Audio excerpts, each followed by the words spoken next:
अफसोस इस बात का नहीं है कि मौत बेरहम है, अफसोस इस बात का है कि अस्पताल बेरहम क्यों है। नमस्कार विद्यार्थियों, आज हम कक्षा 11 आरोह भाग 1 का गद्य पाठ जामुन का पेड़ का अध्ययन करेंगे, जो कि कृष्णचंद्र जी द्वारा रचित है।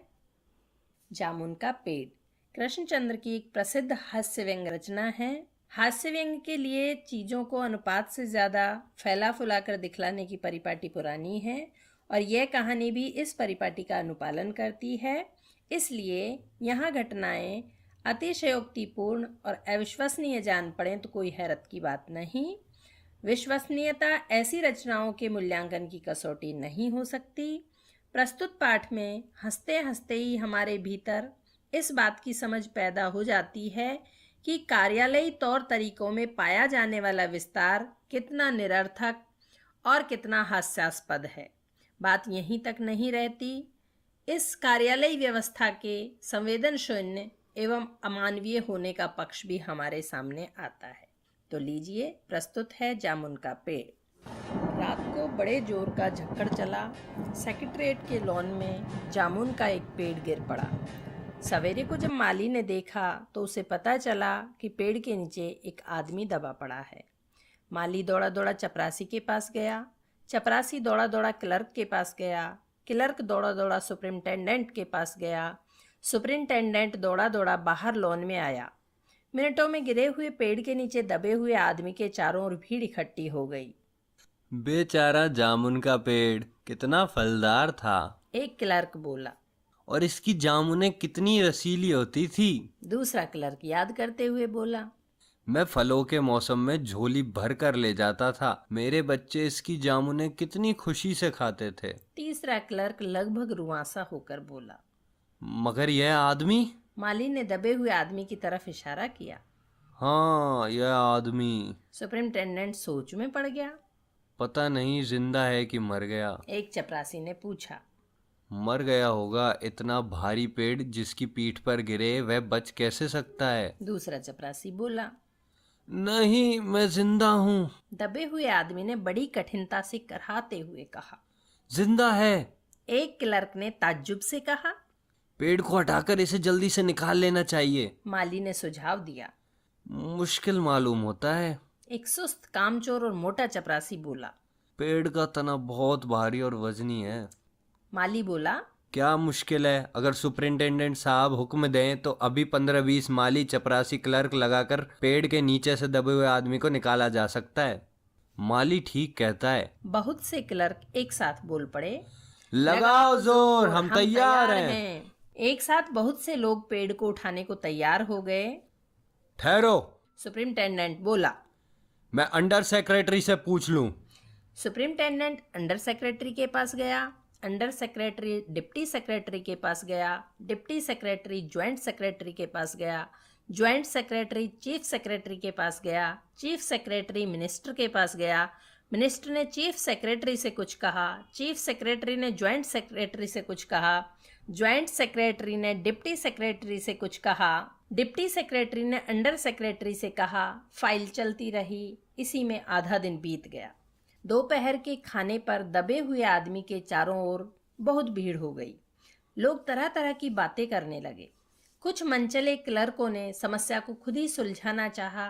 वे हुकूमत के फैसले का इंतजार किए बिना पेड़ को अपने आप हटा देने का निश्चय कर ही रहे थे कि इतने में सुपरिंटेंडेंट फाइल लिए भागा भागा आया और बोला। हम लोग खुद इस पेड़ को नहीं हटा सकते। हम लोग व्यापार विभाग से संबंधित हैं और यह पेड़ की समस्या है जो कृषि विभाग के अधीन है। मैं इस फाइल को अर्जेंट मार्क करके कृषि विभाग में भेज रहा हूँ। वहां से उत्तर आते ही इस पेड़ को हटवा दिया जाएगा। दूसरे दिन कृषि विभाग से उत्तर आया कि पेड़ व्यापार विभाग के लॉन में गिरा है, इसलिए इस पेड़ को हटवाने या ना हटवाने की जिम्मेदारी व्यापार विभाग पर पड़ती है। यह उत्तर पढ़कर व्यापार विभाग को गुस्सा आ गया। उन्होंने फौरन लिखा कि पेड़ों को हटवाने या ना हटवाने की जिम्मेदारी कृषि विभाग पर लागू होती है, व्यापार विभाग का इससे कोई संबंध नहीं है। दूसरे दिन भी फाइल चलती रही। शाम को जवाब आ गया। हम इस मामले को हॉर्टिकल्चर डिपार्टमेंट के हवाले कर रहे हैं, क्योंकि यह एक फलदार पेड़ का मामला है और एग्रीकल्चर डिपार्टमेंट अनाज और खेतीबाड़ी के मामलों में फैसला करने का हकदार है। जामुन का पेड़ चूंकि एक फलदार पेड़ है, इसलिए ये पेड़ हॉर्टिकल्चर डिपार्टमेंट के अंतर्गत आता है। रात को माली ने दबे हुए आदमी को दाल भात खिलाया, जबकि उसके चारों तरफ पुलिस का पहरा था कि कहीं लोग कानून को अपने हाथ में लेकर पेड़ को खुद हटाने की कोशिश ना करें। मगर एक पुलिस कांस्टेबल को दया आ गई और उसने माली को दबे हुए आदमी को खाना खिलाने की इजाज़त दे दी। माली ने दबे हुए आदमी से कहा, तुम्हारी फाइल चल रही है, उम्मीद है कल तक फैसला हो जाएगा। दबा हुआ आदमी कुछ नहीं बोला। माली ने पेड़ के तने को ध्यान से देखकर कहा, अच्छा हुआ कि तना तुम्हारे कूल्हे पर गिरा, अगर कमर पर गिरता तो रीढ़ की हड्डी टूट जाती। दबा हुआ आदमी फिर भी कुछ नहीं बोला। माली ने फिर कहा, तुम्हारा यहाँ कोई वारिस है तो मुझे उसका अता पता बताओ, मैं उन्हें खबर देने की कोशिश करूंगा। मैं लावारिस हूँ, दबे हुए आदमी ने बड़ी मुश्किल से कहा। माली खेद प्रकट करता हुआ वहां से हट गया। तीसरे दिन हॉर्टिकल्चर डिपार्टमेंट से जवाब आ गया। बड़ा कड़ा जवाब था और व्यंग्यपूर्ण भी। हॉर्टिकल्चर डिपार्टमेंट का सेक्रेटरी साहित्य प्रेमी आदमी जान पड़ता था। उसने लिखा था, आश्चर्य है, इस समय जब हम पेड़ लगाओ स्कीम ऊंचे स्तर पर चला रहे हैं, हमारे देश में ऐसे सरकारी अफसर भी मौजूद हैं जो पेड़ों को काटने का सुझाव देते हैं, और वह भी एक फलदार पेड़ को, और वह भी जामुन के पेड़ को, जिसके फल जनता बड़े चाव से खाती है। हमारा विभाग किसी हालत में इस फलदार वृक्ष को काटने की इजाजत नहीं दे सकता। अब क्या किया जाए? इस पर एक मनचले ने कहा, अगर पेड़ काटा नहीं जा सकता तो इस आदमी को काट कर निकाल दिया जाए। यह देखिए। उस आदमी ने इशारे से बताया। अगर इस आदमी को ठीक बीच में से यानी धड़ से काटा जाए तो आधा आदमी इधर से निकल जाएगा, आधा आदमी उधर से बाहर आ जाएगा और पेड़ वहीं का वहीं रहेगा। मगर इस तरह तो मैं मर जाऊंगा, दबे हुए आदमी ने आपत्ति प्रकट करते हुए कहा। यह भी ठीक कहता है, एक क्लर्क बोला। आदमी को काटने वाली युक्ति प्रस्तुत करने वाले ने भरपूर विरोध किया। आप जानते नहीं हैं आजकल प्लास्टिक सर्जरी कितनी उन्नति कर चुकी है। मैं तो समझता हूँ अगर इस आदमी को बीच में से काट कर निकाल लिया जाए तो प्लास्टिक सर्जरी से धड़ के स्थान से इस आदमी को फिर से जोड़ा जा सकता है। इस बार फाइल को मेडिकल डिपार्टमेंट में भेज दिया गया। मेडिकल डिपार्टमेंट ने फौरन एक्शन लिया और जिस दिन फाइल उनके विभाग में पहुंची उसके दूसरे ही दिन उन्होंने अपने विभाग का सबसे योग्य प्लास्टिक सर्जन छानबीन के लिए भेज दिया। सर्जन ने दबे हुए आदमी को अच्छी तरह टटोल कर, उसका स्वास्थ्य देखकर, खून का दबाव देखा, नाड़ी की गति को परखा, दिल और फेफड़ों की जांच करके रिपोर्ट भेज दी कि इस आदमी का प्लास्टिक ऑपरेशन तो हो सकता है और ऑपरेशन सफल भी होगा, लेकिन आदमी मर जाएगा। इसलिए यह फैसला भी रद्द कर दिया गया। रात को माली ने दबे हुए आदमी के मुंह में खिचड़ी डालते हुए उसे बताया, अब मामला ऊपर चला गया है। सुना है कल सेक्रेटरीट के सारे सेक्रेटरियों की मीटिंग होगी, उसमें तुम्हारा केस रखा जाएगा।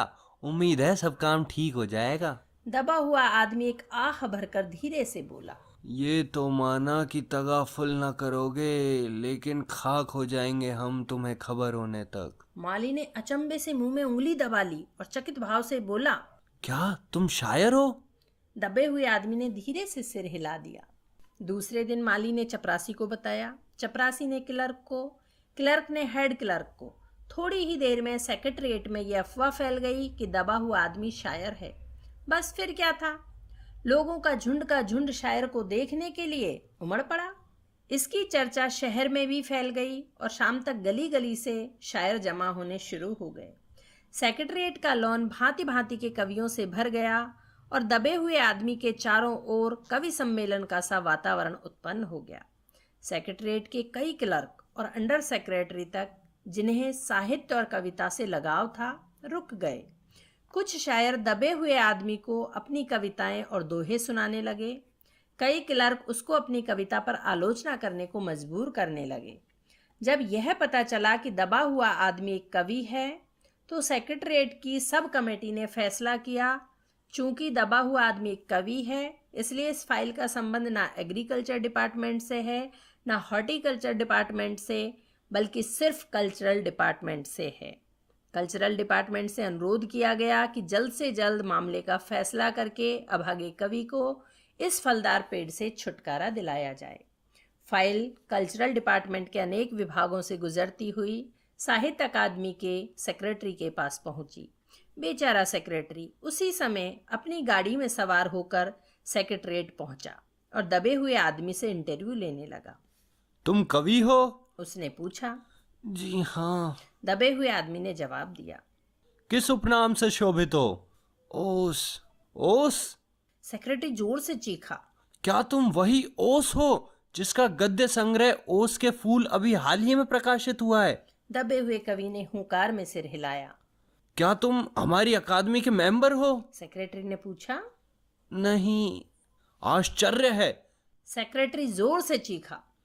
इतना बड़ा कवि, ओस के फूल का लेखक और हमारी अकादमी का मेंबर नहीं है? उफ, कैसी भूल हो गई हमसे। कितना बड़ा कवि और कैसी अंधेरी गुमनामी में दबा पड़ा है। गुमनामी में नहीं, एक पेड़ के नीचे दबा हूँ। कृपया मुझे इस पेड़ के नीचे से निकालिए। अभी बंदोबस्त करता हूँ। सेक्रेटरी फौरन बोला और फौरन उसने अपने विभाग में रिपोर्ट की। दूसरे दिन सेक्रेटरी भागा भागा कवि के पास आया और बोला, मुबारक हो, मिठाई खिलाओ। हमारी सरकारी साहित्य अकादमी ने तुम्हें अपनी केंद्रीय शाखा का मेंबर चुन लिया है। ये लो चुनाव पत्र। मगर मुझे इस पेड़ के नीचे से तो निकालो। दबे हुए आदमी ने करहा कर कहा। उसकी सांस बड़ी मुश्किल से चल रही थी और उसकी आंखों से मालूम होता था कि वह घोर पीड़ा और दुख में पड़ा है। हम यह नहीं कर सकते, सेक्रेटरी ने कहा।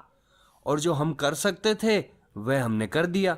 बल्कि हम तो यहाँ तक कर सकते हैं कि अगर तुम मर जाओ तो तुम्हारी बीवी को पेंशन दे सकते हैं। अगर तुम दरख्वास्त दो तो हम वह भी कर सकते हैं। मैं अभी जीवित हूँ। कवि रुक रुक कर बोला, मुझे जिंदा रखो। मुसीबत यह है। सरकारी साहित्य अकादमी का सेक्रेटरी हाथ मलते हुए बोला, हमारा विभाग सिर्फ कल्चर से संबंधित है। पेड़ काटने का मामला कलम दवात से नहीं, आरी कुल्हाड़ी से संबंधित है।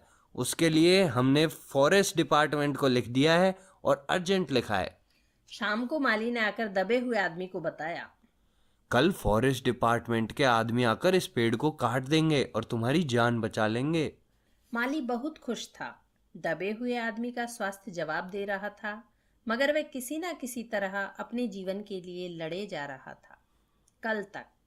कल सवेरे तक किसी न किसी तरह उसे जीवित रहना है। दूसरे दिन जब फॉरेस्ट डिपार्टमेंट के आदमी आरी कुल्हाड़ी लेकर पहुंचे तो उनको पेड़ काटने से रोक दिया गया। मालूम हुआ कि विदेश विभाग से हुक्म आया था कि इस पेड़ को न काटा जाए। कारण यह था कि इस पेड़ को 10 साल पहले पीटोनिया राज्य के प्रधानमंत्री ने सेक्रेटरीट के लॉन में लगाया था। अब अगर ये पेड़ काटा गया तो इस बात का काफ़ी अंदेशा था कि पीटोनिया सरकार से हमारे संबंध सदा के लिए खराब हो जाएंगे। मगर एक आदमी की जान का सवाल है, एक क्लर्क चिल्लाया। दूसरी ओर 2 राज्यों के संबंधों का सवाल है। दूसरे क्लर्क ने पहले क्लर्क को समझाया। और यह भी तो समझो कि पीटोनिया सरकार हमारे राज्य को कितनी सहायता देती है। क्या हम उनकी मित्रता की खातिर एक आदमी के जीवन का भी बलिदान नहीं दे सकते? कवि को मर जाना चाहिए, निसंदेह। अंडर सेक्रेटरी ने सुपरिंटेंडेंट को बताया। आज सवेरे प्रधानमंत्री दौरे से वापस आ गए हैं। आज 4 बजे विदेश विभाग इस पेड़ की फाइल उनके सामने पेश करेगा। जो वे फैसला देंगे वही सबको स्वीकार होगा। शाम के 5 बजे स्वयं सुपरिंटेंडेंट कवि की फाइल लेकर उसके पास आया। सुनते हो? आते ही वह खुशी से फाइल को हिलाते हुए चिल्लाया। प्रधानमंत्री ने इस पेड़ को काटने का हुक्म दे दिया और इस घटना की सारी अंतर्राष्ट्रीय जिम्मेदारी अपने सिर ले ली है। कल यह पेड़ काट दिया जाएगा और तुम इस संकट से छुटकारा हासिल कर लोगे। सुनते हो? आज तुम्हारी फाइल पूर्ण हो गई। मगर कवि का हाथ ठंडा था। आंखों की पुतलियां निर्जीव और चींटियों की एक लंबी पांत उसके मुंह में जा रही थी। उसके जीवन की फाइल भी पूर्ण हो चुकी थी। तो ये थी हास्य व्यंग्य रचना। मैं उम्मीद करती हूँ